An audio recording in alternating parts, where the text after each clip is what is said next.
हाय, good afternoon. सास बहू और सेंसेक्स के आज के इस एपिसोड में आप सबका स्वागत है। आज मदद करेंगे SMIFS के कोलकाता से शरद अवस्थी साहब। शरद जी, हाय, गुड आफ्टरनून। ये आज तो कोटी वोटी पहने हैं, आप इलेक्शन के मूड में है क्या? एकदम इलेक्शन तो गुजरात में है। रब ऑफ इफेक्ट है। रब ऑफ इफेक्ट है। फार वेस्ट से फार ईस्ट में रब ऑफ इफेक्ट पड़ता हुआ, इसे कहते हैं हमारा वो कल्चरल, वो क्या, डाइवर्सिटी। मजेदार। अच्छा शरद सर, मैं आता हूं, मार्केट्स पे बात करते हैं, क्वेरीज सॉल्व करते हैं। पहले जरा Twitter ID, WhatsApp number, toll free number please screen पे दिखाइएगा। रीच आउट करिए प्लीज आप लोग की ज्यादा से ज्यादा क्वेरीज कोशिश होगी। शरद सर जैसे तमाम बाजार के जाने माने एक्सपर्ट जो है, वो आप लोग को एक बढ़िया सा सॉल्यूशन दें आपकी मार्केट रिलेटेड एंग्जाइटीज, क्वेरीज का। लाइए मार्केट स्क्रीन पे। थोड़ा सा फ्राइडे का फैक्टर हावी है, थोड़ा प्रेशर हर टिक के साथ माउंट हो रहा है। हम सुस्त खुले, वीकनेस बढ़ी। अब वीकनेस बढ़ते बढ़ते 160 दिन के हाई से दिखाने से मतलब नहीं है। दिन के हाई से ज्यादा गिरा तो आपको एक्चुअल सेंसेक्स निफ्टी नजर आएगा 160 अंक दबाव के साथ, क्योंकि खुले गैप डाउन थे। जब ऊपर खुले तब दिन के हाई से दिखाइए, तब मजा आएगा।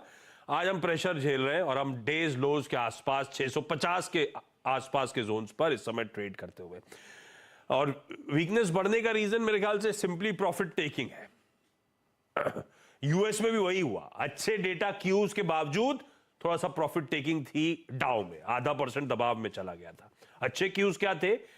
वो जो personal consumption expenditure PCE, inflation का एक आंकड़ा जिसको वहां का सेंट्रल बैंक, वहां का फेड बहुत क्लोजली मॉनिटर करता है। कहा जाता है उसी PCE नंबर्स के बेसिस पर वो पॉलिसी डिसीजंस लेते हैं, ना कि वो CPI रिटेल इन्फ्लेशन के नंबर्स पे। वो PCE गिर गया, फिर क्यों दबाव? तो इसलिए शायद लार्जली सिर्फ वो अच्छे मूव्स थे।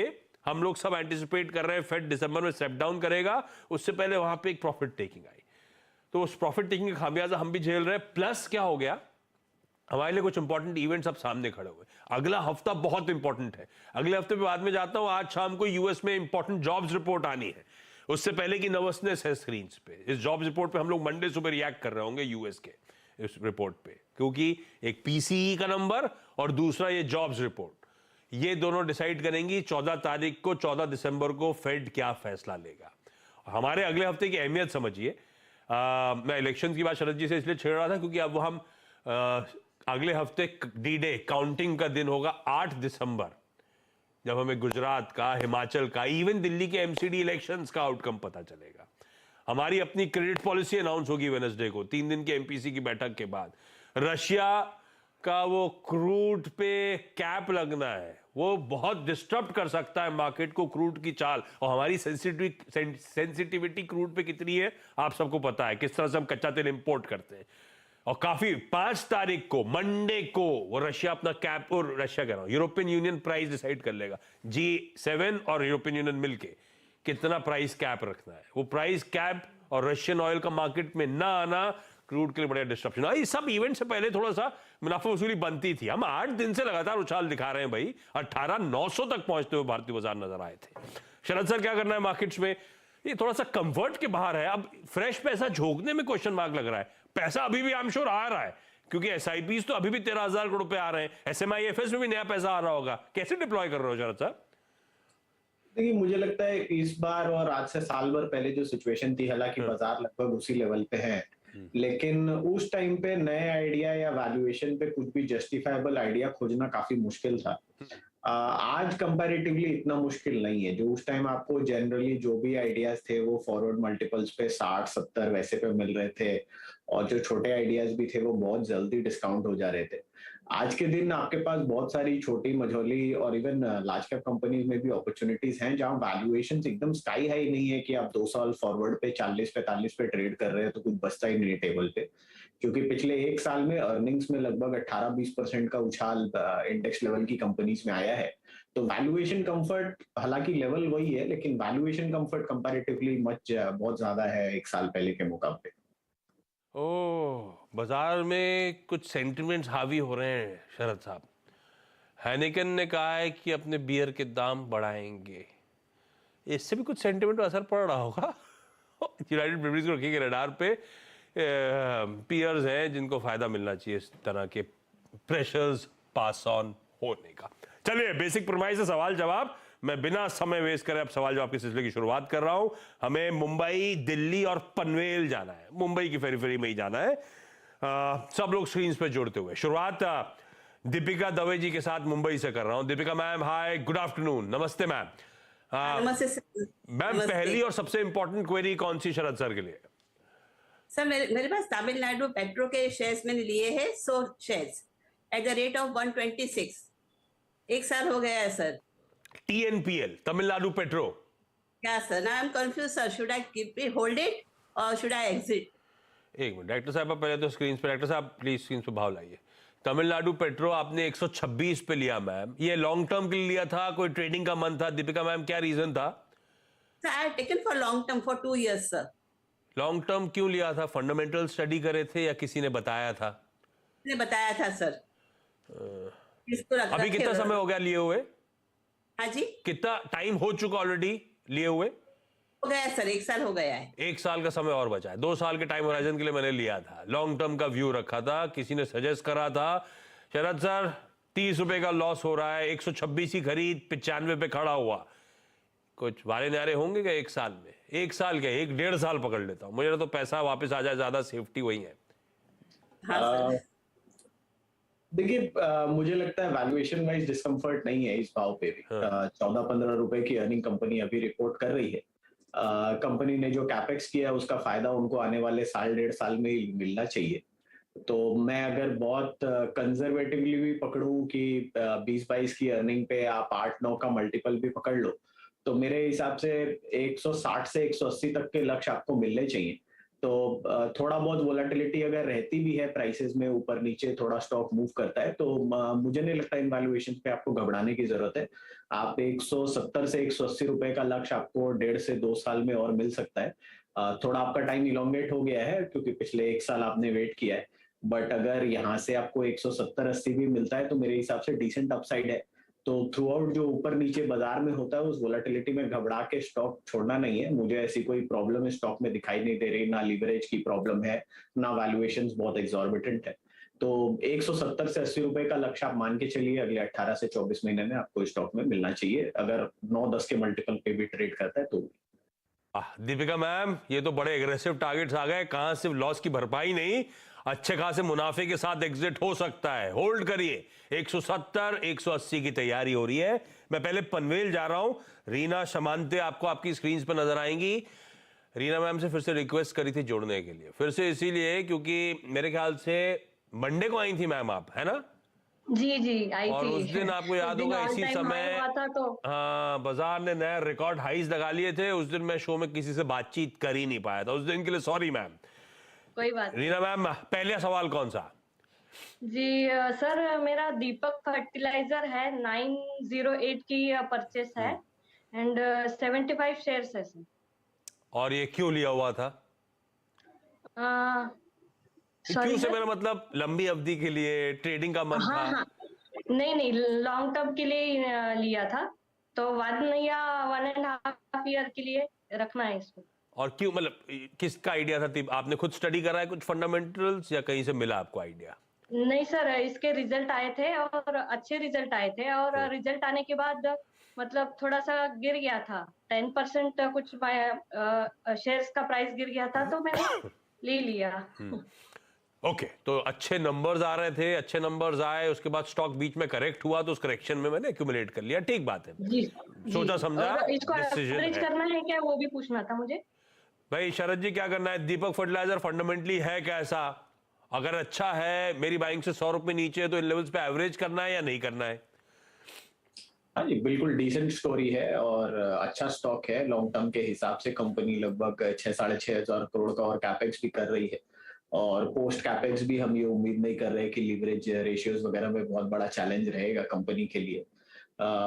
पिछले 3-4 क्वार्टर्स में जो नंबर्स आए हैं वो थोड़े ज्यादा अच्छे थे क्योंकि रियलाइजेशंस काफी अच्छी थी पूरे फर्टिलाइजर स्पेस में।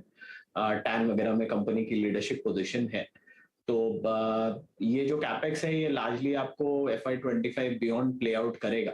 तो यहाँ या यहाँ से 50 रुपए नीचे तक आप इसको एक्यूमुलेट करिए और लॉन्ग टर्म इन्वेस्टमेंट की तरह होल्ड करिए। अगर मेरे अनुमान ठीक है, अर्निंग्स थोड़ी बहुत फ्लैट रह सकती है 1-2 साल, बट 80-82 रुपए की अर्निंग रहेगी, थोड़ा भी सेंटिमेंट इंप्रूव करेगा तो मेरे हिसाब से 12 से 15 के मल्टीपल कंपनी को मिल सकते हैं। तो उस हिसाब से आप 1000-1200 तक के लक्ष्य इसमें आपको मिल सकते हैं, तो उस हिसाब से आप होल्ड करिए उसको। ठीक है, आपकी फंडामेंटल स्टडी बुरी नहीं रही, शरद जी को भी पसंद आ रहा है मैम। 1000-1200 तक के टारगेट्स के लिए आप होल्ड करिए, कोई घबराने की ज्यादा जरूरत है नहीं। अच्छा, रीना जी से रिक्वेस्ट करी थी, उस दिन 2 और लोग थे, मेहमान थे, उनसे भी रिक्वेस्ट करिए। सब्सिक्वेंट डेज में उन लोग की क्वेरीज भी उठाऊंगा जिनसे उस दिन बात नहीं हो पाई थी। दिल्ली जा रहा हूं, पल्लवी जैन आपको आपकी स्क्रीन पे नजर आएंगी। Pallavi ma'am, hi, good afternoon. Good afternoon sir. Pallavi ma'am, एक दो 10 स्टॉक क्वेरी भेजी है आपने, ये टोटल पोर्टफोलियो है, इसके अलावा और भी स्टॉक्स हैं पोर्टफोलियो में? इसका फैमिली पोर्टफोलियो है। फैमिली पोर्टफोलियो है। मैं ये पूछ रहा था 10 स्टॉक्स है कि इसके बियॉन्ड भी और रखे हुए हैं आप लोगों ने? और भी है सर, और भी है। पूरा शो मैं कैप्चर कर सकती हूँ अगर आप मेरे मैं से। वही सोच रहा था, किसी दिन कोई नहीं मिला तो आपके साथ बैठ के आधा घंटा अपन शो करेंगे। आज जो सबसे इंपॉर्टेंट है उससे शुरुआत करते हैं। पहली सबसे इंपॉर्टेंट क्वेश्चन कौन सी? Sir, Godrej property 150 shares at the cost of 1840। क्यों लिया? लॉन्ग टर्म के लिए लिया था मैम? फ्लेक्सिबल है, शॉर्ट टर्म भी ले सकते हैं, लॉन्ग टर्म भी, डिपेंड्स ऑन प्रॉफिट हो जाए बस। अजी कहा, मैं तो इसलिए पूछ रहा था कि आपने शॉर्ट टर्म लिया था तो स्टॉप, मतलब आपने बेसिकली मोमेंटम उस समय का प्ले किया था जो फिजल आउट हो गया, ऐसा मानूं, है ना? yes. क्योंकि अब 500-600 रुपए बाइंग से नीचे है। भैया बहुत डिसअपॉइंटमेंट हुआ है Sharad sir. Real estate as a space की सबसे पसंदीदा बेट होती थी सारे फंडामेंटल एक्सपर्ट्स की, गोदरेज प्रॉपर्टीज, और सबसे रैंक अंडर परफॉर्मिंग पॉकेट, सबसे ज्यादा पिटाई झेलने वाला स्टॉक बन गया है। क्या करना है मुझे? मेरी खरीद से 500-600 रुपए नीचे चल रहा है। देखिए, गोदरेज प्रॉपर्टी उस लिस्ट में है जो स्टॉक में अगले 10-12 साल 15 साल रखने में कंफर्टेबल हूँ, और रियल एस्टेट पे हमारा व्यू काफी पॉजिटिव है। 1800 में थोड़ी सी वैल्यूएशन भी स्ट्रेच्ड हो जाती है क्योंकि साल 2 साल 3 साल आप जस्टिफाई नहीं कर पा रहे उसको, जो टिपिकली बहुत सारे स्टॉक्स में देखने मिला है। लेकिन गोदरेज प्रॉपर्टीज में हमारा ये मानना है कि लैंड बैंक काफी स्ट्रांग है इनके पास, और बीच में वो स्लम रिहैब प्रोजेक्ट वगैरह इन्होंने लिया था, उसके बाद शेयर होल्डर्स ने, बड़े शेयर होल्डर्स ने उसको अवॉइड करने बोला, फिर उन्होंने वो आइडिया ड्रॉप किया, उसके बाद से स्टॉक संभल ही नहीं पाया है। पर अब जिन वैल्यूएशंस पे अवेलेबल है और अगले 2 साल में जैसी अर्निंग्स ग्रोथ हम एक्सपेक्ट कर रहे हैं, जैसा कि मैंने बोला कि ये हम उम्मीद कर रहे हैं कि ये एक ऐसी स्पेस होनी चाहिए MIG HIG में, हाउसिंग डेवलपमेंट की, जहां अगले 10-15 साल बहुत स्ट्रॉन्ग ग्रोथ रहने वाली है इंडिया में, और गोदरेज प्रॉपर्टीज के पास सबसे बड़ा लैंड बैंक है। तो लॉन्ग टर्म के हिसाब से मैं काफी पॉजिटिव हूँ, एक मल्टी बैगर की तरह मैं ये स्टॉक होल्ड करने की सलाह दूंगा, और काफी बड़ी अपसाइड इसमें निकल के आ सकती है। मुझे ऐसा कोई घबराने की जरूरत नहीं लगती। हाँ, अगर आप ट्रेडर हैं तो एक अलग मतलब अलग चीज है, बट अगर आप इन्वेस्टर की तरह इसको होल्ड कर सकते हैं 2, 4, 5 साल या उसके बियॉन्ड भी, तो मेरे हिसाब से यहाँ से जो रिटर्न आएंगे वो फिर आप बाद के शोज में 5 साल बाद आके बोल सकते हैं कि ये मैंने आज से 5 साल पहले खरीदा था, वैसे टाइप के। और मैं शरद जी का धन्यवाद करना चाहती हूँ, उन्होंने बोला था आज से 5 साल पहले मुझे होल्ड करने के लिए। अच्छा शरद जी, 500 रुपए बाइंग से नीचे इस तरह का कन्विक्शन आप दे रहे हो, तो ये एवरेज करने का मौका है क्या कि अभी नहीं है? ऐसा नहीं करूं? नहीं कर सकते हैं। मुझे लगता है ये वैल्यूएशन पे अब गोदरेज प्रॉपर्टीज में बहुत ज्यादा रिस्क मुझे दिखाई नहीं देता। यहाँ या यहाँ से 100-150 रुपए नीचे, क्योंकि थोड़ी वोलेटिलिटी ज्यादा है स्टॉक में, तो वहाँ एक्यूमुलेट कर सकते। अच्छा, एक क्वेरी और शरद सर, थोड़ा जल्दी जल्दी निपटाएंगे सारी क्वेरीज। पल्लवी मैम आप ही शुरू कर दो। दूसरा स्टॉक कौन सा? IRCTC 310 शेयर्स है, 840 प्राइस। IRCTC क्या करें भाई शरद सर? डिस्ट्रीब्यूशन हुआ इसमें तो तगड़ा। मेरी खरीद थी 840 बोला मैम ने, 950 लिखा है स्क्रीन पे, 840 कर दीजिए उसको। 110 रुपए मेरी बाइंग से नीचे। शरद सर क्या करूं, रखूं, चलेगा? नहीं, ये मेरे को नहीं समझ में आता है। वैल्यूएशंस बहुत महंगी है और स्टोरीज बहुत सारी हैं, वो इवॉल्व होंगी नहीं होंगी, मतलब मुझे सीरियस डाउट्स है कि वो केटरिंग वगैरह और बाकी जो भी स्टोरीज बांटी जा रही है, बट मुझे सीरियस डाउट्स हैं कि ये इतना मटेरियलाइज होगा जिस लेवल पे स्टॉक ट्रेड कर रहा है। तो मेरे हिसाब से ये बेटर होगा कि आप इसमें से निकल जाए। ओके, एक होल्ड करना है, चाहे तो उसको एक्यूमुलेट भी कर ले, गोदरेज प्रॉपर्टीज। IRCTC मौके देख के एग्जिट करना है। दीपिका मैम अगला सवाल। Hello sir. हाँ दीपिका मैम, अगला सवाल कौन सा? सर मेरे पास सर कॉस्मो फर्स्ट के 25 शेयर्स है। हाँ। मैंने 1550 में लिए थे सर, और अभी लॉस में चल रही हूँ। 1550 लाइए हाँ, सर। और बाप रे, क्या करना है शरद सर? ये तो बहुत ज्यादा वैल्यू इरोजन हो गया है मेरा। लकीली क्वांटिटी बहुत ज्यादा नहीं है, लेकिन फिर भी नुकसान बहुत है। नुकसान बहुत है। इसमें से स्विच करके पॉलीप्लेक्स में शिफ्ट कर दीजिए, वो एक बेटर आइडिया रहेगा। क्योंकि मुझे लगता है दोनों लगभग सेम लाइन ऑफ एक्टिविटी में है और साइज के हिसाब से Polyplex internationally spread out operations है, तो वहां आपको ज्यादा अपॉर्चुनिटी मिलनी चाहिए। अभी 1700-1800 पे है पॉलीप्लेक्स, मुझे लगता है 2400 तक के लक्ष्य इसमें पॉसिबल है और मैनेजमेंट वगैरह भी कंफर्ट मेरे को थोड़ा ज्यादा है वहां पे। तो मैम हम स्विच कर रहे हैं, वहां पे लॉसेस बुक करेंगे, उस लॉस की भरपाई ज्यादा बेहतर उसका पीयर पॉलीप्लेक्स कर सकता है। तो आप डिसाइड करिए, थोड़ा पढ़िएगा। पॉलीप्लेक्स पे ज्यादा कन्विक्शन आ रहा है इस समय शरद सर का, पैसा मूव करना चाहिए इस तरफ हमें। रीना मैम अगली query.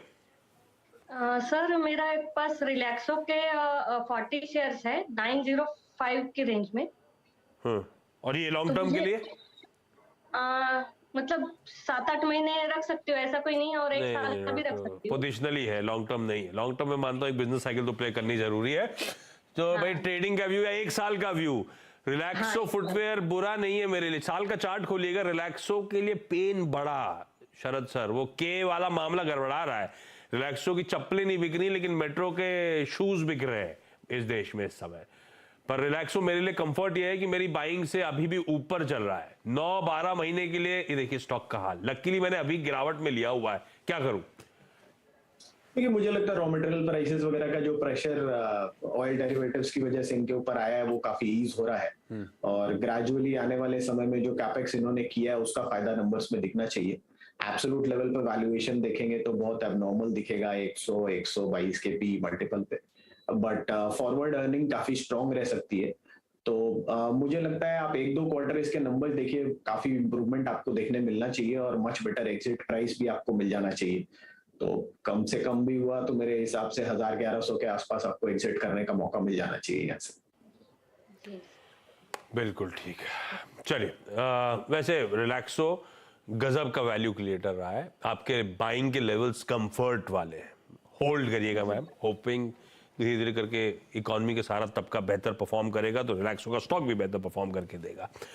Deepika ma'am, Pallavi ma'am, Reena ma'am, thank you so much जुड़ने के लिए, बहुत बढ़िया तरीके से अपनी क्वेरीज रेज करने। पल्लवी मैम सॉरी, वो बहुत सारे स्टॉक्स रह गए, मैं टीम से बोल दूंगा किसी और दिन अपन लोग बाकी स्टॉक्स पे चर्चा करेंगे। सर एक रिक्वेस्ट है। हाँ बोले मैम।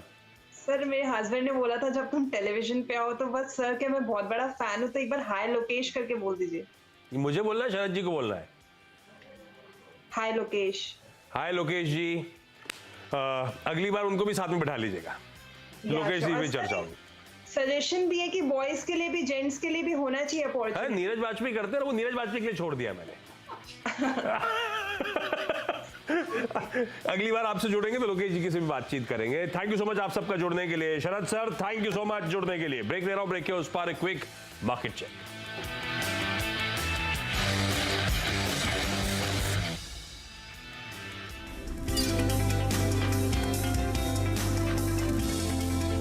जब का सिलसिला, सबसे पहले चलते हैं राजस्थान, जहां से जयपुर से भगवान कौरवानी जी हमारे साथ फोन लाइन पर जुड़ चुके हैं। नमस्कार, कैसे हैं आप? बढ़िया सर, अच्छे बढ़िया हूँ बच्चा। बताएं क्या उलझन है? मेरा ये सवाल है कि हाँ, मैं नेक्स्ट ईयर में रिटायर हो रहा हूँ, तो हमारे यहाँ जो मैं बैंक ऑफ इंडिया जयपुर में पोस्टेड हूँ। अच्छा। तो हमारे रिटायरमेंट में क्या है, हमारे जो लीव इनकेशमेंट हो रही है जो 240 या सेंट्रल गवर्नमेंट का 300 है, वो सेंट्रल गवर्नमेंट के अंदर तो एग्जम्प्टेड है। क्या पब्लिक सेक्टर बैंक के अंदर exempted up to 3 lakh limit है या वो भी फुल एग्जम्प्टेड है? गौरी? नहीं, देखिए जो गवर्नमेंट एम्प्लॉयज़ होते हैं उनके लिए जो लीव इनकैशमेंट होती है वो पूरी की पूरी एग्जेम्प्ट होती है, लेकिन उसके अलावा जो भी एम्प्लॉयज़ होते हैं, चाहे वो नेशनलाइज्ड बैंक के एम्प्लॉयज़ हों, पीएसयू के हों, वो सभी जो है सेंट्रल गवर्नमेंट एम्प्लॉय नहीं माने जाते। तो उनके केस में जो लिमिट है, जो आपको डिडक्शन मिलेगी वो मैक्सिमम 3 लाख की मिलेगी। तो अगर आपको लीव इनकैशमेंट 3 लाख से ज़्यादा मिल रही है तो 3 लाख तक एग्जेम्प्ट है और उसके ऊपर की टैक्सेबल है। 3 लाख से कम मिल रही है तो जितनी मिल रही है वो सारी एग्जेम्प्ट है। तो आपकी जो थ्रेशोल्ड है वो है 3 लाख और आपको जो पूरी की पूरी लीव इनकैशमेंट मिल रही है वो नॉन टैक्सेबल नहीं होगी क्योंकि आप गवर्नमेंट एम्प्लॉय नहीं माने जाएंगे। चलिए, तो कौरवानी साहब, उम्मीद करता हूँ आपकी उलझन दूर हो गई होगी। क्यों? thank you, बिल्कुल। sir. और रिटायरमेंट के लिए आपको शुभकामनाएं। फिर भी कोई रिटायरमेंट के बाद भी कोई उलझन हो तो बताइएगा, हमारे पास कई सारे रिटायर्ड लोगों के फोन आते हैं, उनकी उलझने हम लोग दूर करते हैं। चलिए शुरू करते हैं, चलते हैं अगले सवाल पे, जो कि पटना बिहार से आया है, विपिन कुमार सिंह साहब का हमारे साथ फोन लाइन पर जुड़ चुके हैं। विपिन जी नमस्कार, क्या उलझन है आपकी? नमस्कार जी जी जी नमस्कार। ये हम 16 के दिसंबर में रिटायर किए हैं जी। तो 17 के मार्च 31 तक का जो फॉर्म 16 मिला है हमको, उसमें मेरा पैसा जो इनकम टैक्स में कटना चाहिए मेरे विभाग के द्वारा वो काट लिया गया है, लेकिन वो विभाग से पैसा जमा नहीं किया गया है। अच्छा। और ये रकम लगभग 21,000 का था। अच्छा। और जिसका इंटरेस्ट तो 16 से बढ़ते बढ़ते अभी हो गया है 29,000 के आसपास। ठीक है। तो वो विभाग से जमा नहीं किया है, लेकिन डिमांड में हमको दिखाता है। इसके लिए हम क्या कर सकते हैं? क्या ये आपके फॉर्म 26A में रिफ्लेक्ट कर रहा है, अगर आपको जानकारी हो इसके बारे में? हाँ नहीं, फॉर्म 16 में वो दिखाई दे रहा है। फॉर्म 26A में दिखाई दे रहा है क्या? नहीं, फॉर्म 26AS में वो दिखाई नहीं दे रहा है। अच्छा, क्योंकि विभाग जमा नहीं किया है विभाग के द्वारा। ठीक है ठीक है। तो देखिए इसमें कहीं ना कहीं कुछ गड़बड़ है, क्योंकि अगर आपका TDS कटा है और जमा हुआ है तभी वो 26A आपके फॉर्म 16 में आएगा। फॉर्म 16 में ऐसे नहीं आ सकता। तो पहले तो आप अपना फॉर्म 16 चेक कीजिए क्या वो ओरिजिनल फॉर्म 16 है, क्योंकि कई बार ऐसा कोई केस सामने आता है जहाँ पे जो एम्प्लॉयर है उसने जो फॉर्म 16 दिया है वो ट्रेसेस की वेबसाइट से डाउनलोडेड।